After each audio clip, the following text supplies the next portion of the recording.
was born. The pagan world can argue and say, this is a pagan thing. You know what? What the devil means for harm, God will turn into good. So they can say it's a pagan holiday, and they can even prove it. But we are not celebrating a pagan holiday. The pagans have taken this day, so we will use it to glorify God the Father through the Son. Hallelujah. So we are celebrating this morning the fact, it's undisputable that Jesus was born. There have been many scientists who have denied the fact that Christ exists. There is more evidence, listen to me, scientific and historical. Los vir ander kant die swaar kry en sê dat Christ gaan studeer iets anders. There is more scientific and historical evidence recorded on record as I speak. There is more evidence that Jesus Christ existed than Julius Caesar. There is more physical and scientific evidence of the existence of Jesus than the existence of Julius Caesar. But you don't hear people say Julius Caesar never existed. But they say Jesus Christ never existed. You will hear this morning that before even Christ was born, controversy started.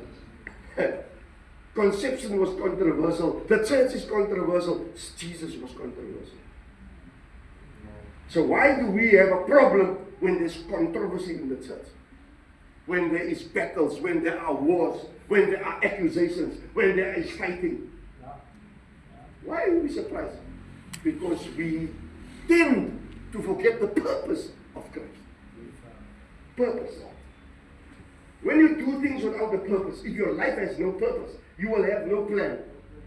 It was always the plan of God, even before you existed, for you to tell someone about Jesus.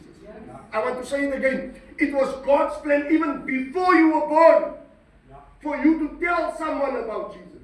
We have forgotten the purpose of Jesus.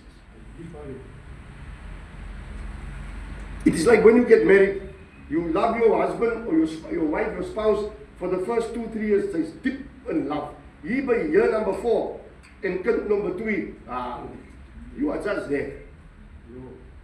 It's listen, that's why Jesus said, I have this against you, that you have lost your first love. You have lost your first love. If you don't work on your love for Jesus Christ, you're going to forget who He is. You're going to forget what He has done, and you're going to forget the purpose that He did.